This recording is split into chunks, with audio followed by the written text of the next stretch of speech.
Eu quero saudar os amados irmãos com a paz do Senhor.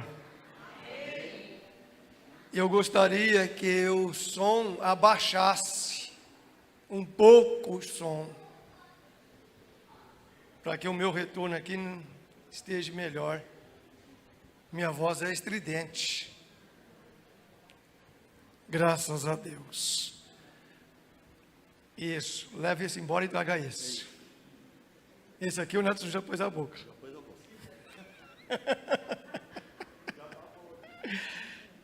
Amados, para mim é uma honra, para mim é um privilégio muito grande, uma imensa alegria, um imenso gozo dentro da minha alma em estar aqui convosco.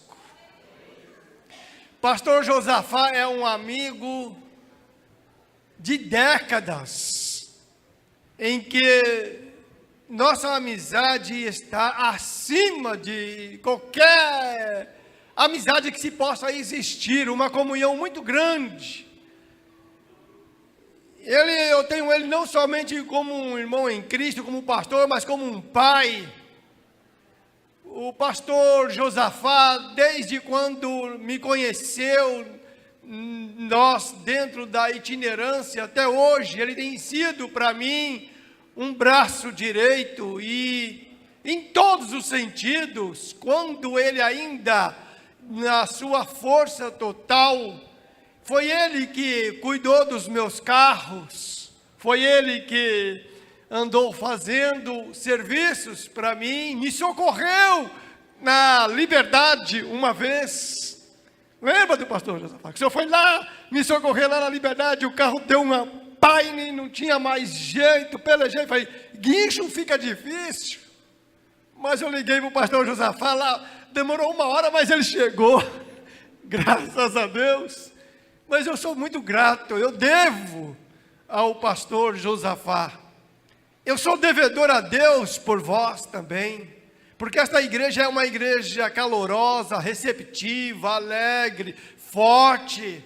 É uma igreja estruturada, uma igreja que Deus é que cuida e está no controle de tudo o que acontece. Na rua Guaimbé eu conheci muitos irmãos, tanto quanto os que estão aqui, tem alguns que são mais novos, não conhecendo e assim vai andando. E o Nadson, irmãos, eu conheci ele, ele disse 98, décadas, né? Décadas e décadas. Eu conheci ele solteirão, novinho, cabeludo. Mas ele tem sido também, entendeu? Uma pessoa carismática, uma pessoa muito amável, uma pessoa, entendeu? Muito amigo. Eu louvo a Deus pela vida dele. Quando eu vejo ele louvando aqui, cantando aqui, dirigindo aqui, eu fico, meu Deus, como Deus é bom, né? Ele gostou do Nadson. Graças a Deus. A Lilian, a família da Lilian, entendeu? Enfim, irmãos, se eu for falar de todos aqui, a gente fica aqui alguns minutos, porque eu sou grato a Deus pelas vossas vidas, por estar aqui ministrando. Quando me deram o tema baseado em Jeremias 33:3 e também lá em Gênesis 19, escapa-te por tua vida, eu orando a Deus, buscando a Deus, falando com Deus e Deus falando comigo. E quando eu vejo o Nadson aqui falando a respeito, quando nós chegamos no começo, ele falando, incentivando a igreja, que a fé é importante e que sem fé nós não podemos dar um passo. Irmãos, eu fico olhando e vendo como que Deus trabalha nesse mundo. A fé dele aumentou minha fé. Porque tem hora, irmãos, que não é porque eu sou pregador, que eu sou pastor, não é que eu sou super-homem, eu não sou super-homem. Eu vim para cá hoje pedindo a Deus misericórdia. Falei, Deus, tenha misericórdia de mim, porque eu sou amante da palavra, eu como a Bíblia, eu pesquiso, eu leio. Essa, na verdade, é a terceira Bíblia que eu estou enchendo ela. A primeira, entendeu? Está em casa. Ela está desse tamanho assim, ó. Mas já está até rasgando as capas do lado, porque não cabe mais clipe. Eu falei, não, vou fazer a segunda. Porque eu sou amante da palavra, eu amo a Bíblia. Eu gosto de descobrir coisas novas. Eu gosto de me pesquisar, me aprofundar, ver.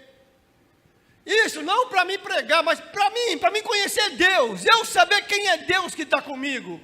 Para mim conhecer Deus melhor, não é para eu pregar para a igreja conhecimento, é para mim conhecer eu melhor, eu conhecer Deus melhor. Quando eu conheço Deus melhor, isso me edifica, isso me fortalece, isso me renova, a minha fé aumenta. Oxalá você tivesse a sede de conhecer Deus através da sua palavra.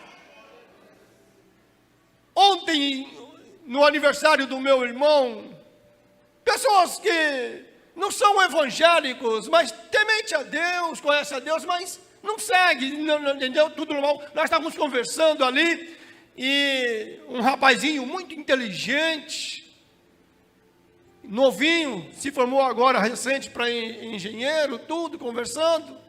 E eu estava dizendo para eles a respeito sobre homens que marcaram história, homens que fizeram história, que entrou na história, entendeu? Não eclesiástico, mas secular. Abraham Lincoln, homem que antes da presidência dos Estados Unidos, leu 14 vezes a Bíblia. Era um lenhador e se formou em advocacia. E o primeiro cliente dele, ele ganhou a causa na justiça com a Bíblia. Ele ganhou com a Bíblia. Eu estava lendo a biografia dele, eu achei aquilo interessante. A Bíblia tem resposta para tudo na nossa vida. Quando nós amamos a Bíblia, irmãos, amamos a Deus. Quando nós estudamos a Bíblia, estamos estudando Deus. Você quer conhecer a biografia de Deus? Lê a Bíblia. Deus, ele se revela a sua biografia completa.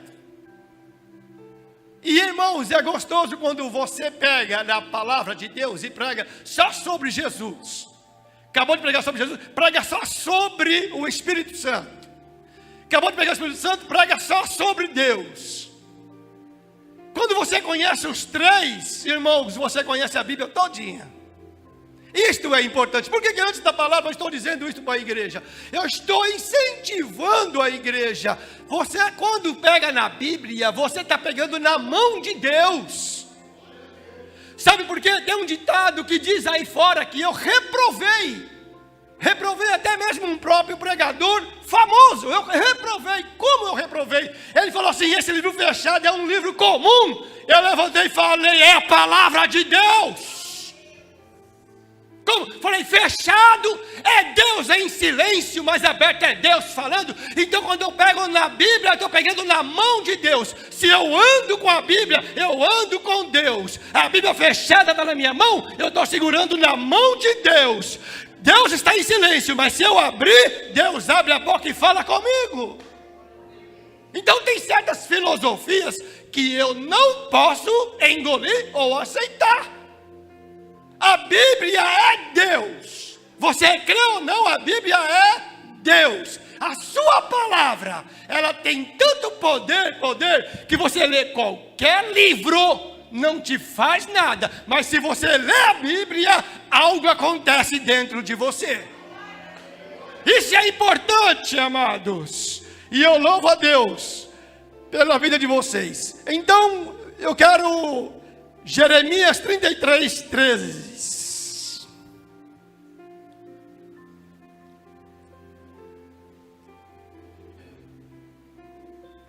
Jeremias 33, 3. O clamor da esperança. O clamor da esperança. Vocês vão ter uma escola dominical aqui agora. Vocês podem ler para mim? 1, 2, 3.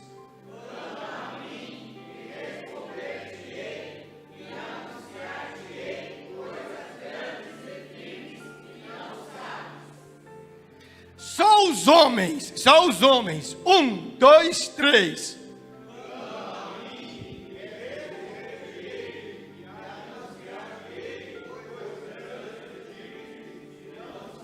Só as irmãs.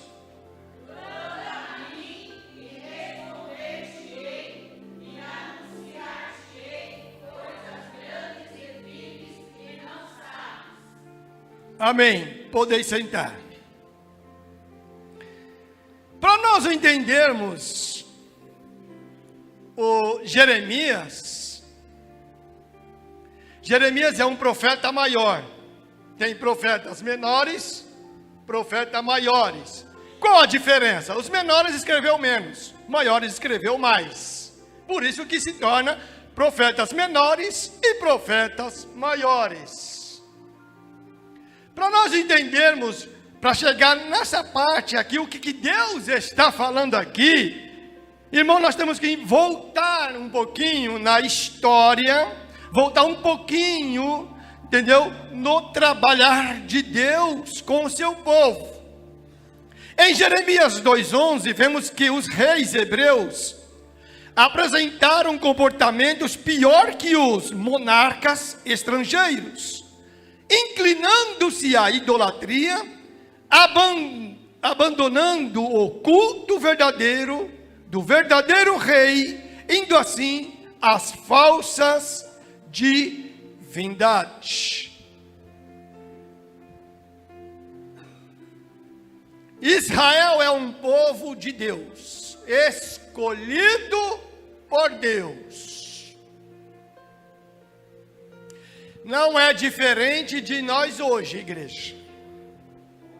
Não é diferente de nós hoje. Não é porque é um povo escolhido e formado por Deus, eleitos de Deus, que eles são diferentes de nós, que não é não. Tanto é, irmãos, que o livro de Efésios 4:27 diz assim: não deis lugar ao diabo. O cair é do homem, mas o levantar é de... Permanecer no erro é burrice. Permanecer no erro, sabendo da verdade, nos torna ignorantes. E Israel estava passando por uma fase difícil. Todas as nações com seus reis.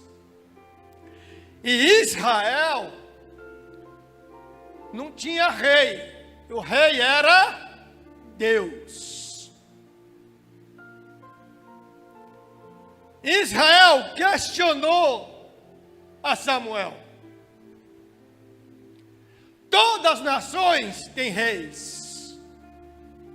Nós não temos um rei que governa nós. Nós temos um Deus que, através de vocês, sacerdotes, comanda o povo.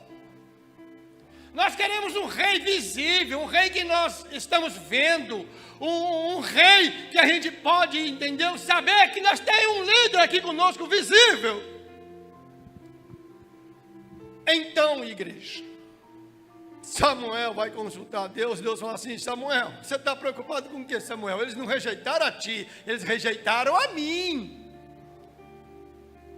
Diga para eles que eles podem ter um rei visível, eles podem, mas eles entrarão num jugo terrível. Terão que pagar impostos, tributos, terão que, entendeu, ser...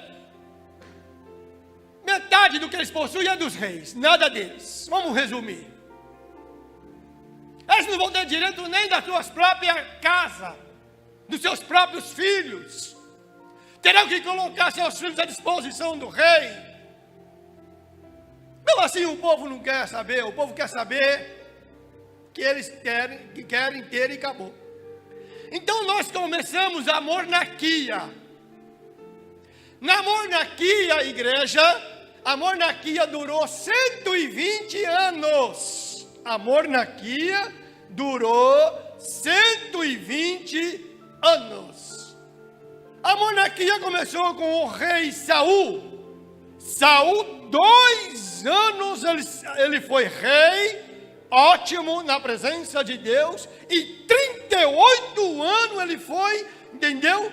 Um rei péssimo para Deus. Durou 40 anos. Sai Saul, entra Davi.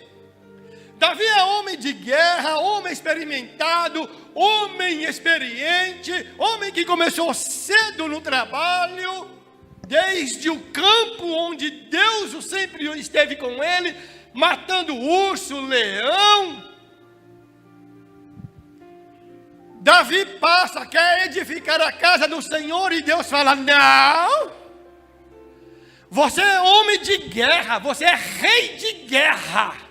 E rei de guerra não edifica a minha casa. Se tem sangue na mão, eu vou preparar um rei para poder fazer a minha casa. O reinado de Davi durou 40 anos. Davi vai embora, entra Salomão. Salomão reina mais 40 anos. E nos 40 anos de Salomão, ele está com o reino unificado. Ele está com o reino tudo reunido ali.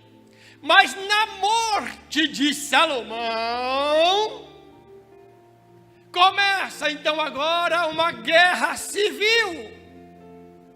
A guerra civil começa e aí racha-se a monarquia. Então, rachando a monarquia, 10 tribos vai ficar no norte. E há uma briga, irmãos, para poder entender o caso do trono. No trono, 10 tribos vai para o norte. 2 tribos ficam no sul. E são as tribos que eles são irmãos. Judá e Benjamim, eles são irmãos, eles estão lá, ficou no sul. A briga começa então aí na parte da monarquia. Por que eu estou dizendo isso, irmãos? Para vocês entenderem a história dos profetas, os profetas que profetizaram no norte, os profetas do sul. Teve profeta que profetizou tanto para o sul como para o norte. O povo está cego, espiritualmente cego. A briga é pelo poder. Quer conhecer a pessoa? Dá poder para ela. Quer conhecer a pessoa? Abre a mão. Mostra o trono, mas não deixa ele sentar. E você vai ver depois a reação, o que vai acontecer. Então, irmãos, olha só. Nós temos aqui 40 anos de Saul. Nós temos Samuel 10:1, 2 Davi 16:13 e Salomão, 2 Crônicas 28, versículo 5. Então, no norte, Israel, e no sul, Judá. O reino, ó igreja, o reino do norte durou 209 anos. Quanto, igreja? O reino do norte, 209 anos, que vai do ano 932 a 722 antes de Cristo. Passou-se no norte 19 reis, e todos eles foram injustos. Não foram tementes a Deus. Eles foram injustos. Depois quer culpar Deus pelos erros, né? Depois quer dizer que Deus abandonou eles. Depois quer dizer que Deus é culpado. Presta atenção. O pecado cega o homem. Começa com Jeroboão primeiro e o último rei, Osaias. Capital, Siquém. 1 Reis 12:5. Depois tem uma que não ficou firme. E por fim a capital passou a ser Samaria. 1 Reis 16:24. Isso aí é o reino do norte. No reino do sul, igreja, teve uma duração de 345 anos. Quanto? 345 anos. Que vai do 931 até 586 antes de Cristo. Passaram-se por lá, igreja, 19 reis e uma rainha, Atalia. 12 foram ímpios. Olha a diferença, igreja. 12 foram ímpios e 8 foram justos, temente a Deus. Primeiro rei foi Roboão e o último Zedequias, sendo 2 tribos, Judá e Benjamim. Eles eram irmãos. Capital, Jerusalém. Igreja, com 3 invasões babilônicas. Primeiro, ano 605. Segundo, 596. Terceira invasão, 586. Com deportação, o retorno do exílio se deu em 3 etapas. 538, 458, 445 antes de Cristo. Veja a igreja, o que o pecado faz. A ganância faz. Quando você deseja uma coisa que não é para você. Quando você acha que você é, enquanto você não é nada.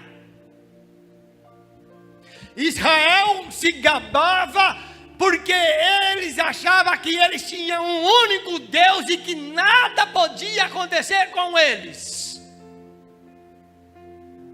De repente Israel sai do prumo e começa a fazer pior do que os que estão fora. Lá fora, os reis estrangeiros, povos estrangeiros, começaram a criar idolatria, começaram a trazer idolatria de lá de fora para dentro deles, e começou então a não mais adorar a Jeová, a servir a Jeová, a honrar a Jeová, e o culto começou a ficar esquecido. A leitura da Torá, que era a Torá, é o livro sagrado de Israel. Eles encostaram a Torá de lado, o livro de lado, e não mais quis saber de estar na presença de Deus. Começaram a brigar entre as tribos para poder ter território maior, para ter tributo maior. Eram irmãos, mas irmãos tinham que pagar tributo para irmãos também, porque senão a guerra, o pau quebrava, comia. Era guerra de poder de reis, e eles eram irmãos, eles estavam ali.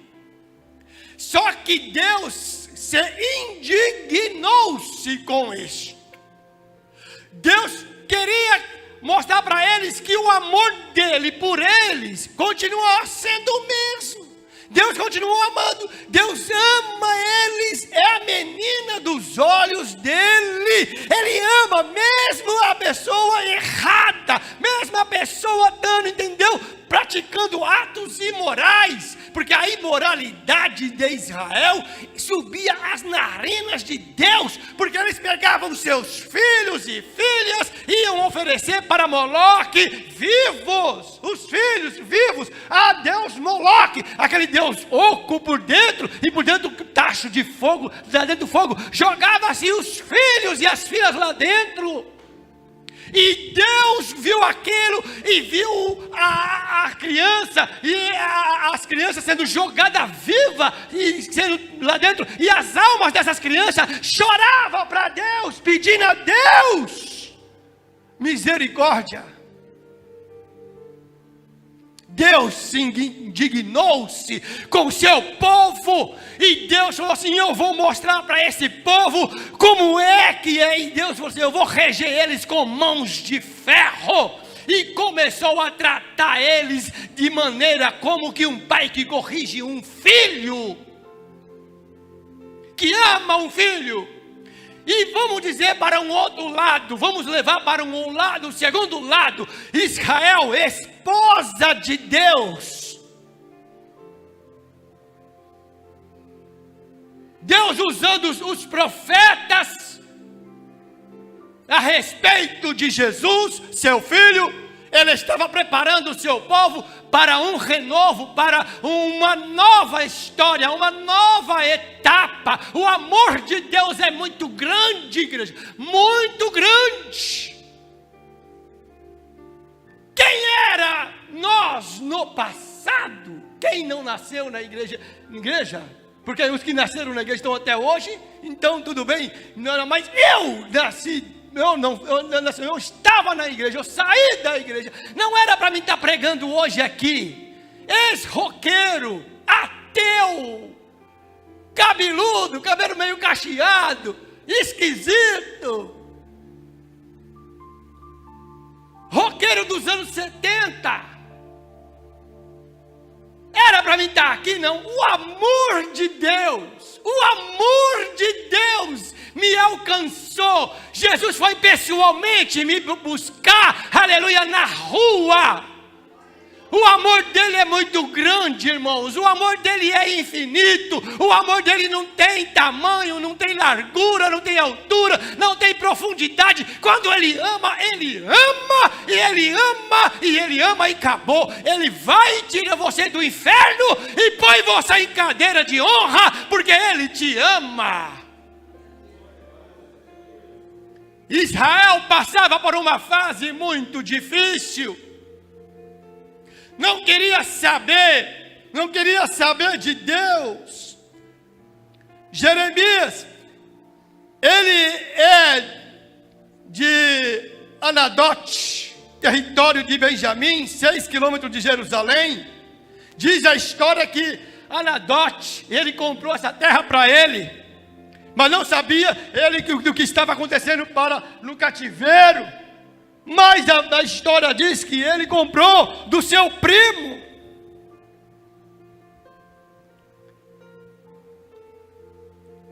Ele é filho de Ilquias, que vocês vão ver no próprio livro, de família sacerdotal e igreja. Ele pregou ao reino de Judá por 40 anos. Ele pregou a igreja contra a idolatria e contra a imoralidade.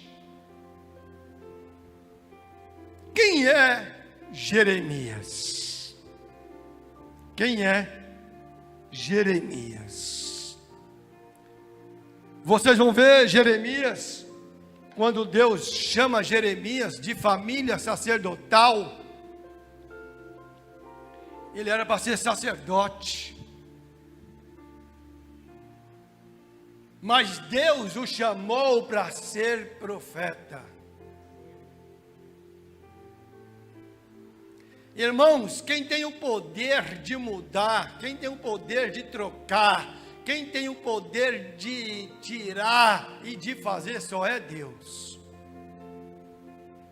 Você, eu queria ser cantor, mas eu não tenho voz. Eu amo. Nossa, quando eu vejo aqui o Nadson cantando, a Lilian, eu vejo aquela que cantou aqui por último aqui agora, a irmã, eu esqueço o nome dela, que cantou para a oferta. Aline, quando eu vejo a Aline cantando, eu fico pensando comigo, meu Deus, por que eu não tive esse dom? Por que eu tinha? Irmãos, cada um na sua área, cada um na sua ferramenta. Eu admiro quem tem voz boa para cantar. Porque tem uns que quer cantar e canta, irmão, mas pelo amor de Deus, não dá nem vontade de ouvir. A gente ouve porque não tem jeito. Está na igreja, irmão, a gente ouve porque acabou. Mas quando as pessoas que têm a voz boa para cantar e louva, é gostoso de ouvir. Faz bem para a alma. Faz bem para a gente. Ouvir um louvor com uma voz bem, entendeu, afinada. E o próprio louvor encaixa com a voz. Dá certo. Porque tem louvor que não encaixa com a voz. Mas quando você casa, o louvor casa com a sua voz, é gostoso de ouvir. Faz bem para a gente. Um bom louvor eleva a igreja até o céu. Ou então traz o céu até a igreja. E você se alegra com aquele louvor e fala, nossa, que gostoso. Nossa, a fulana ou fulano, como canta bem. Nossa, como tem uma voz boa para cantar. Nossa, eu gosto de ouvir. Como a gente sente a presença de Deus. Não é verdade? É dom, irmão, isso é dom. Então, quando eu olho na Bíblia, irmãos, e eu vejo certos acontecimentos, e vejo aqui Jeremias passando o que ele está passando, eu olho para a tua vida, eu olho para a minha vida, eu olho para a vida da igreja. Israel agora dividido e Deus mandando os profetas profetizar, porque Ezequiel faz parte aqui também desse cativeiro, Jeremias faz parte do cativeiro, Daniel faz parte do cativeiro, homens importantes que fizeram parte do cativeiro registrado, que falam até hoje suas profecias. Jeremias viu boa parte das suas profecias se cumprir. Já pensou que gostoso? Você profetizar e ver o cumprimento da sua profecia e acontecer? Os reis chegavam para Jeremias, Jeremias, eu vou para a batalha e consulto a Deus aí se eu vou vencer ou não. Jeremias fala, se você for, você morre. Se você for, você morre. Aí vinha outro falso profeta, que é o mais que tem, né? Profetizando. Assim fala o Senhor para ti, ó rei, pode ir nesta peleja, porque essa peleja já está ganha. Aí o rei fala assim, está vendo, Jeremias é contra mim. Pega Jeremias, joga no calabouço. Esse ele é inútil. A família de Jeremias desprezava Jeremias. Porque a chamada de Jeremias era diferente, era diferenciado.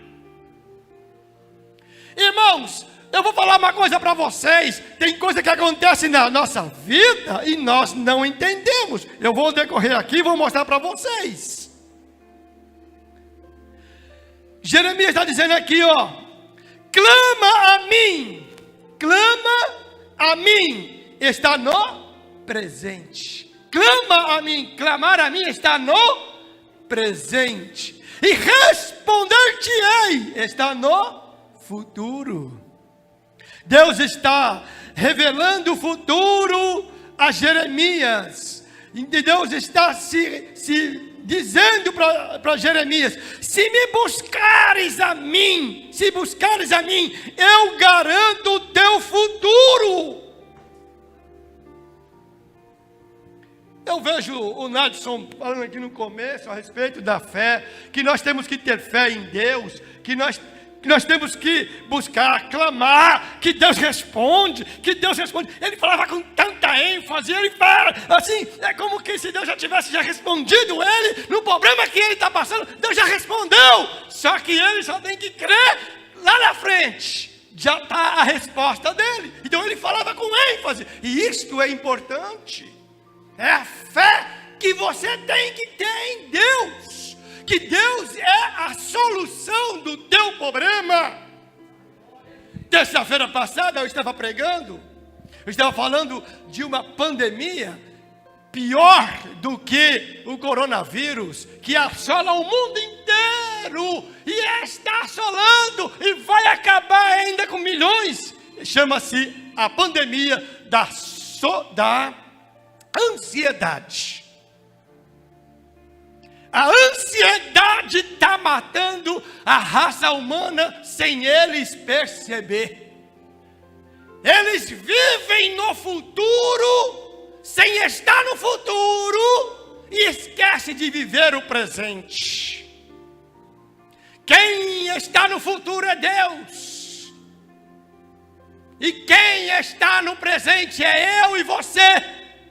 Nós só temos que viver, porque o ontem passou, não existe. Nós temos que viver hoje, porque amanhã eu não sei se eu estou na terra ou não, não sei aonde eu vou estar, não sei o que vai acontecer. Eu tenho que viver hoje, e hoje eu tenho que viver para Deus.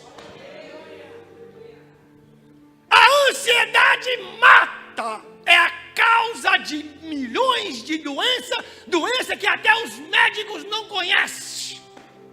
E eles dão nome para a doença, para dizer que deu, mas eles não conhecem nem sabem como tratar desta doença, e aí fica te enchendo de remédio, enchendo de droga, enchendo de vacina, enchendo de tudo. Não sabem eles que o único remédio é você tirar a ansiedade e confiar em Deus e entregar o teu caminho ao Senhor, e Ele vai cuidar do teu futuro. As pessoas precisam conhecer Deus melhor.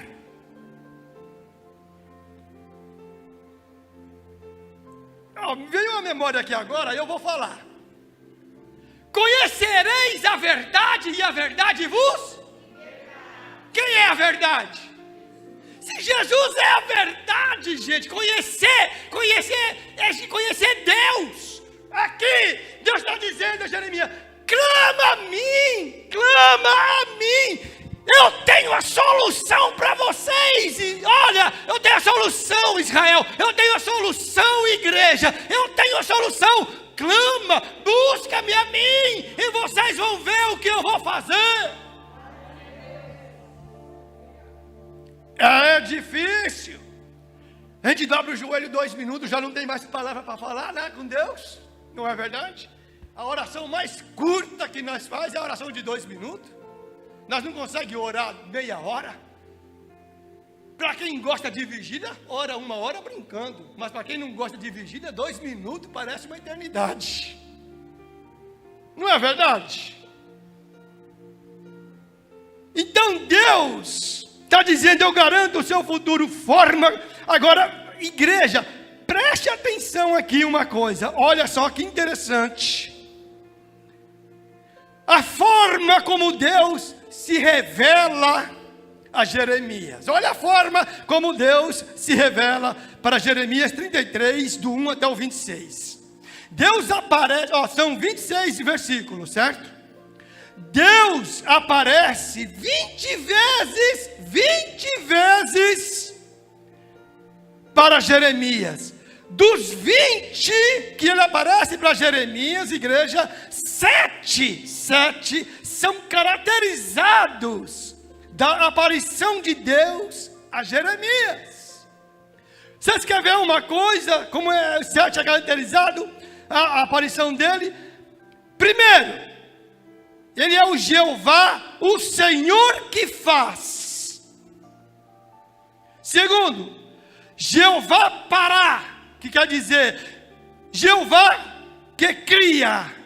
Ele é o Criador de todas as coisas.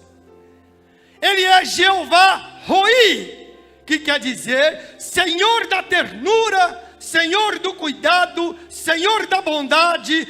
Aqui ele está demonstrando o quanto Jeremias valia para ele. A ternura é uma das partes mais lindas. Jeová Roi, ele se revelando a sua bondade para com Jeremias e seu povo. Quarto, Jeová Shavaote. Jeová Sheva, que quer dizer Senhor dos Exércitos. O Senhor dos Exércitos, igreja, aparece esse nome aqui no livro de Jeremias 88 vezes, só no livro de Jeremias, das 281 vezes na Bíblia toda. Só aqui tem 88. Quinto, Jeová Shedekenu. O que é Jeová Shedekenu? Senhor é nossa justiça. Versículo 16. Jeová El Shaddai. O que é Jeová El Shaddai? Aquele que alimenta, aquele que provê, aquele que dá força, aquele que é o autossuficiente. E sétimo, igreja, ele está dizendo aqui para, entendeu, Jeremias: eu sou Jeová Yahvé. O que é Yahvé? Yahvé é o tentagrama, entendeu, mais forte aqui. Deus fiel, zeloso, que cumpre a sua palavra. O que Deus te prometeu, Ele vai cumprir. O que Deus falou através da palavra, se você tiver fé, hoje você vai sair com a tua vitória no nome de Jesus. Ele é fiel, fiel significa inabalável, indestrutível, entendeu? O único que tem poder para realizações de obras grandes.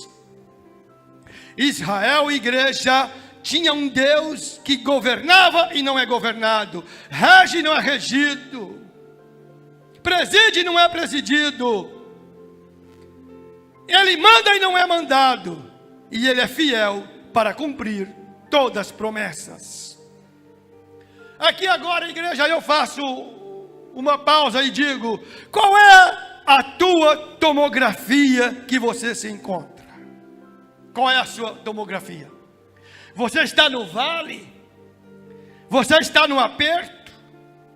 Você está com alguma doença, escassez, provações, perseguições? Onde você se encontra?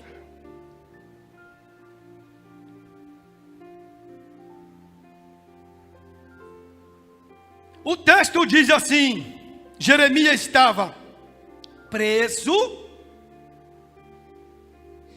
domiciliar, no pátio da guarda, sem poder sair dali. Essa foi a prisão mais leve que Jeremias sofreu, igreja, mais leve.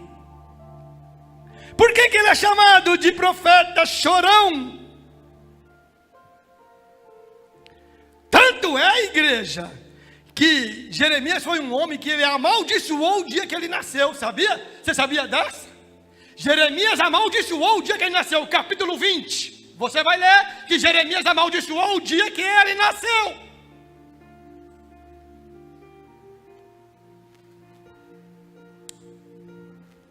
Olha só, sem poder sair dali. Essa foi a prisão mais leve. Ó, ele estava na cisterna do palácio. Ele foi jogado na cisterna do palácio. Cisterna do palácio significa porão. Ele estava na parte das fossas dos homens. Jeremias foi levado para o tronco. Quando ele saía do tronco, ele caía no passu. O que é passu? Passu é um socador. Socador. Jeremias levava tanto soco, irmão, mas tanto soco de passu, mas tanto soco, que ele ficava com o olho roxo, boca sangrando, nariz quebrado, estômago doendo, peito doendo. Depois dali ele ia para o tronco. Jeremias é chamado de Jeremias, entendeu? Chorão, profeta chorão. Mas Deus vendo tudo isto, Deus consolava ele, aparecia para ele, falava com ele. E uma coisa que eu quero dizer aqui: Deus não permitiu Jeremias casar. Jeremias capítulo 16, Jeremias não podia casar. Mas a vida de Jeremias foi tão terrível, um dos profetas que mais sofreu, mas foi um profeta que mais falou forte.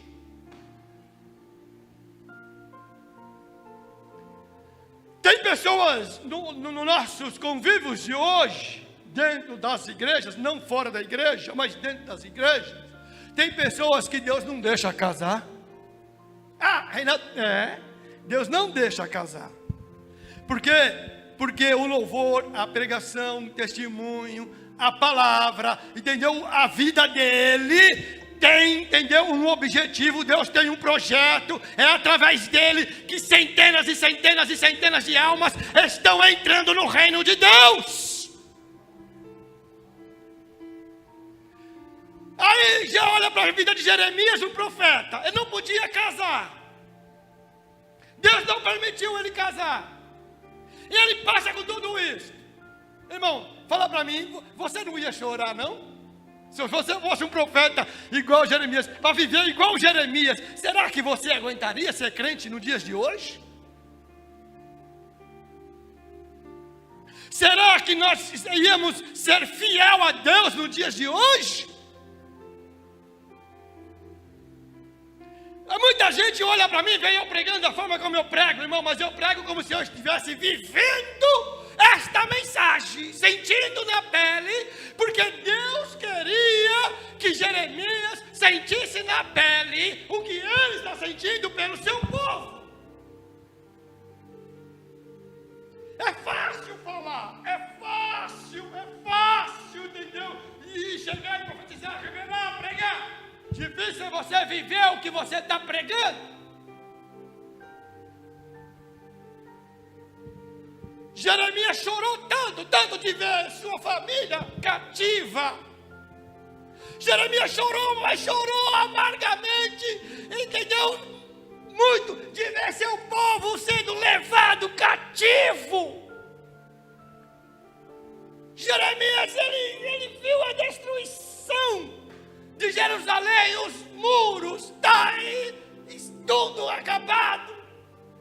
Jeremias chorava, sentia. É como se Deus estivesse falando assim para Jeremias: está vendo, Jeremias? É assim que eu sinto quando o meu povo me abandona. É assim que eu sinto quando um crente se desvia, Jesus falando. É assim que eu me sinto quando um filho meu faz coisa errada e o diabo vem me acusar, ele falar dele para mim. É como se Jesus dissesse assim: ó, me dói, eu morri na cruz por você, meu filho, porque você está agindo errado. Às vezes o prazer da carne, o prazer da companhia de certas pessoas desagradáveis é tão melhor do que a presença de Deus na nossa vida. Nós não damos valor. É melhor você andar sozinho, andar sozinha, mas andar com Deus feliz e você sentir a comunhão com Ele, do que você andar com quem não presta, com quem, entendeu? É gente à toa, é gente que não tem temor a Deus, gente de boca suja, coração sujo, mente suja, olho sujo, mão suja, pé sujo. Então para que fazer? Para que ficar perto de gente assim? Eu prefiro andar sozinho. Não, mas o meu convívio é diferente. Seu convívio, então mostra que você é luz no mundo. Lembra-te que Nadson falou para mim, ó, tema, escapa-te por tua vida. E Jeremias 33:3, que escapa-te por tua vida, significa o quê? Cuidado com a tua salvação. Cuidado com a tua salvação. Cuidado aonde você pisa. Cuidado aonde você entra. Cuidado com o que você fala. Vigia o que você faz. Porque Deus tem ciúmes de nós. É duro. Escola dominical é difícil dar glória a Deus. Mas eu vou dizer uma coisa para vocês. É uma mensagem atual. É uma mensagem que te fortalece, te renova, te abre tua mente, mostra como Deus é, mostra como Deus está trabalhando com a igreja para o avivamento, porque é o avivamento, irmãos, não é oba-oba, avivamento não é reteté, avivamento não é pula-pula, não é eu sair chegando correndo aqui e no ouvido do irmão, avivamento não é isso, avivamento é você ter temor a Deus. É você ser fortalecido pela palavra, e o vento de doutrina não te leva você para o inferno, entendeu? Você está firmado na palavra, mas a fé vem de ouvir a palavra. Jesus falou mais do inferno do que do céu, mas hoje nós queremos ouvir mais do céu do que do inferno, por isso que muita gente está indo para o inferno. Uma vez um pastor falou assim: Reinaldo, por que você é assim? Eu falei: porque quando eu chegar lá, ele vai me cobrar de mim. Mas Reinaldo, mas sempre tem uma cajadadinha. Eu falei: sempre vai ter, pastor, porque até eu também mereço também receber uma paulada na cabeça se eu errar, e eu fico feliz por isso, viu? Eu não acho ruim, não. Levar um puxão de orelha de vez em quando, irmão, não dói, não mata, e aquilo que não te mata te fortalece. É difícil. Israel estava vivendo assim, e Deus precisava falar com Israel. É bom pegar o tema, né, e pregar só da matéria temática. Fazer o tema, fazer a exegese da história é difícil, né? Pregar a história no seu contexto, porque nós pentecostais somos muito espiritualizamos tudo, e nem tudo nós temos que espiritualizar. Temos que conhecer a história, temos que conhecer o porquê, e por que Deus falou naquele momento, naquela época, desse jeito com o seu povo, para depois trazer para nós, e fazer uma reflexão, qual a lição que tiramos para nós. Porque senão, irmãos, nós somos santos, o mundo inteiro está errado, Jesus não vai mais salvar ninguém, porque só cabe nós somos espirituais, porque dizer que o céu é só nós. Quer dizer que Deus é só para nós? Cadê as almas que não aceitam Jesus mais? Nós estamos vivendo numa época, igreja, numa época que nós estamos vivendo hoje, que é a coisa mais difícil do mundo é você ver pessoas aceitar Jesus. E quando aceita, quando ele sai lá fora, Satanás vai no ouvido dele, ó, tira do coração dele a palavra. E aí fica aquela história do semeador que saiu a semear a semente, caiu em terra, entendeu? Pedregulho, caiu em espinheiro, entendeu? Caiu na beira do caminho. Aí de 1000, uma só caiu em terra boa. E o resto? Aonde está o erro? Em Deus? Não, o erro está em nós. Nós estamos errados. Aí quando vem um pregador para pregar a verdade, a palavra, entendeu? Trazer o conhecimento, a exegese da palavra, pregar a palavra, esse pregador não presta, ele não serve, ele não sabe por quê. Porque você é muito espiritual. Tem que pegar o tema sobre, entendeu? Clama-me, responder-te-ei. Eu posso fazer 10 mensagens só sobre isso aí, entendeu? Você clamando e Deus respondendo, Deus te abençoando, Deus te dando carro, Deus te renovando, e o arrependimento da igreja é a coisa mais fácil. Difícil é você pegar o texto e você conhecer a historinha todinha e ensinar a igreja a história. Eu disse para vocês, escola dominical, eu sou mestre. Eu fui professor quase 10 anos de igreja para a mocidade. Peguei a classe de jovens com 20. Quando eu entreguei, tinha quase 80. Na escola dominical dando aula, alunos choravam. Alunos sentiam a presença de Deus. Por quê? Porque, irmãos, nós temos que aprender uma coisa: o céu não é para mim, o céu é para todos. Aquele que crê, será salvo, como diz o Nadson. Jesus quer se revelar. A igreja precisa mostrar Jesus, mostrar conhecimento bíblico, porque tem muito crente desviando, tem muito crente leviano, tem muito crente cocheando em 2 caminhos, tem muito crente, entendeu, que escolhe, não se serve a Deus e a mamão, não sabe o que faz dentro da igreja, acha que está dentro da igreja, está salvo, já vai para o céu, porque tem medo do inferno, e não é assim. Israel estava vivendo essa situação.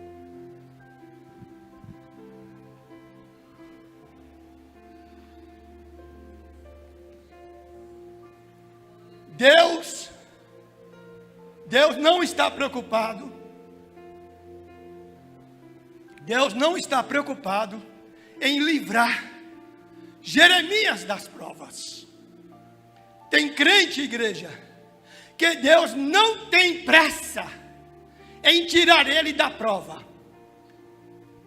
pois elas é o melhor momento de serem cheios do Espírito Santo, cheios do poder, e para ouvir a voz de Deus é na prova que o crente mais ouve.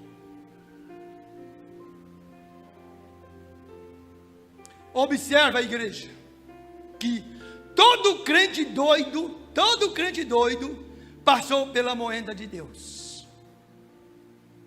É diferenciado, é cheio da graça, cheio da unção, cheio da autoridade, cheio da ousadia. Igreja, há dias que queremos ouvir Deus falar conosco e Ele não fala nada.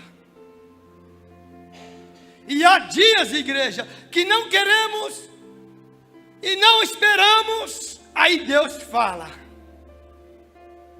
Foi assim com Samuel. Samuel não estava nem preocupado se Deus ia falar, se não ia falar. Não estava nem aí.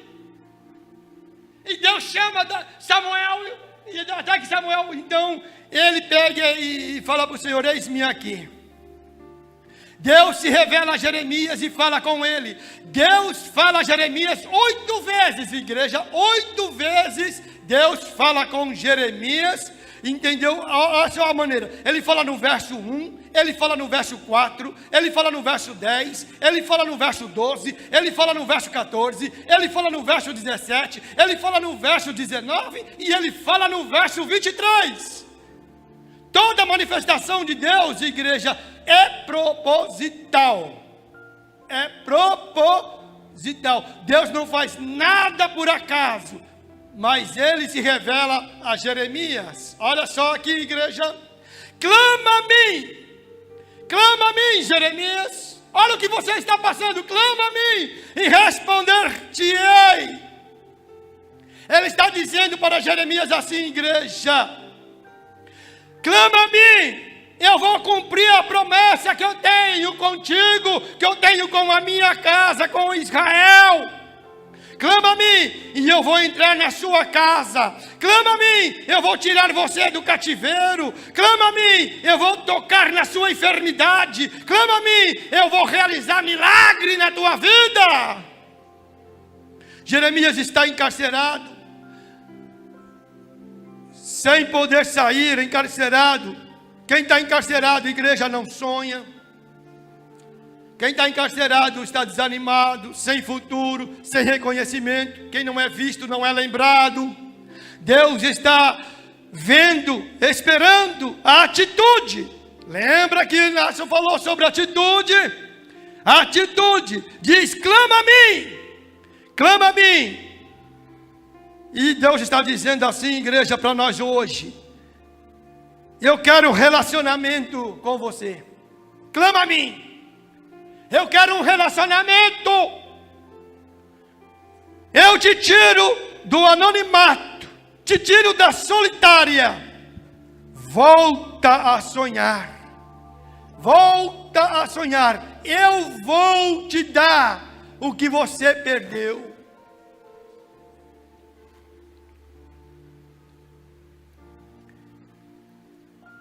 Olha só a ruína agora, irmãos. Enquanto se aproxima rapidamente a ruína nacional, Jeremias recebe uma promessa de Deus. Qual é a promessa que Jeremias recebe da parte de Deus, igreja? A promessa da restauração. Promessa de quê, igreja? E a resposta é: clama a mim. Clama a mim. Eu tenho surpresa para ser revelada. Clama a mim. Deus tem uma surpresa para você, igreja. Clama a mim. Eu sou Deus que do oculto culto, eu faço acontecer o inimaginável na tua vida. O que é aquilo que você não está esperando, eu sou Deus para colocar na tua mão, na tua vida. Você quer o quê? Você quer emprego? Eu sou Deus que abre porta. Você quer cura? Eu sou Deus que curo toda enfermidade. Você quer o quê? Você está estressado? Eu sou o Deus que você lança toda ansiedade sobre mim. E eu tenho cuidado de ti. Eu vou fazer acontecer o impossível na tua vida. Este Deus, igreja, é o Deus que faz o impossível dentro de surpresa. Age, mas age com fé, crendo que a vitória é tua. Irmãos, igreja, olha só, todo clamor, igreja, gera milagre. Todo clamor gera o quê? E todo milagre gera, aleluia, olha só, e toda lágrima gera milagre. Todo clamor gera lágrimas e toda lágrima gera milagre. Os judeus que permaneceu em Judá rejeitou a advertência. Queria fugir para o Egito, ir embora, achando que ia ser bom. Irmãos, tem gente que gosta de pular de galho em galho. Tem gente que acha que essa igreja não serve, vai para aquela igreja. Passa uns 2, 3 anos, aquela igreja não serve, vai para aquela igreja. Aí dá um problema naquela igreja, não gostei daqui, eu vou voltar para lá. Irmãos, ele fica igual macaco, não para em lugar nenhum. O defeito, irmãos, não está na igreja, o defeito está em mim, o defeito está em você. Porque aonde Deus está, você quer sentir a presença dele, o culto quem presta é você. É você que presta o culto a Deus. E quando você presta o culto a Deus, culto é casamento, é núpcia. A sua adoração tem que casar com Deus. Se a sua adoração não casar com Deus, você pode ir lá nos Estados Unidos, lá na terra dos americanos, adorar a Deus lá. Se o seu culto não estiver casado com Deus, não vai adiantar nada. O culto, irmãos, quem faz é nós. Às vezes o número, entendeu? Pode ser menor. O importante é a presença de Deus no culto. Quando você sente a presença de Deus no culto, irmão, é o melhor culto do mundo. É aquele que você sentiu a presença dele, adorando ele. A igreja pode ter 6.000 membros, mas se dos 6.000 membros não tiver na presença de Deus, é como se estivesse entrando, entendeu, num salão, entendeu, de baile, do jeito que entra e sai. Pode ter 3 aqui, mas se dobrar o joelho, orar e ler a palavra, os 3 sentir a presença de Deus, vai ser um reteté de língua estranha, entendeu? E olha lá, se um não profetizar para o outro. Por quê? Porque Deus visita para cumprir o que está escrito. Onde estiver 2 ou 3 reunidos em meu nome, aí estou eu no meio deles. Vamos finalizar aqui, irmãos, porque olha só, a promessa de Deus para Jeremias, entendeu? Era que ia vir um justo, que ia reunir tudo, ia juntar tudo em volta de si. Um renovo ia estar acontecendo. O renovo que viria de Davi. E ele se chama o quê, igreja?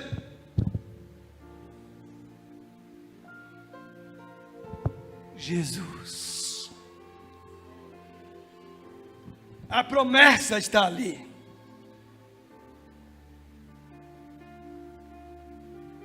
Jeremias passou por um bocado. E as horas não permitem eu dar a relação todinha do capítulo 1 até o capítulo 52. Tudo que Jeremias passou e as promessas de Deus em cada parte. Lição para nós agora, para nós terminar. Lição para nós. Algumas pessoas se gabam por ser chamada de cristãos. Se nossas condutas, igreja, não está à altura das normas cristãs, cai sobre nós a condenação. Apocalipse 3:1. Não basta ir à igreja. Presta atenção, não basta ir à igreja. Temos que ter Cristo como Senhor das nossas vidas. Caímos sob o julgamento da palavra, que pela palavra Jesus disse: este povo me honra de lábios, mas seu coração está longe de mim.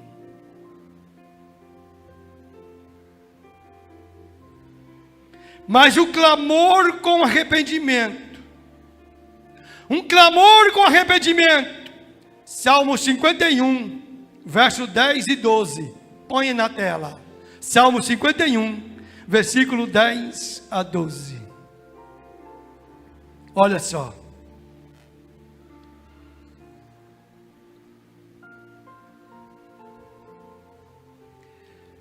Pode ler, igreja.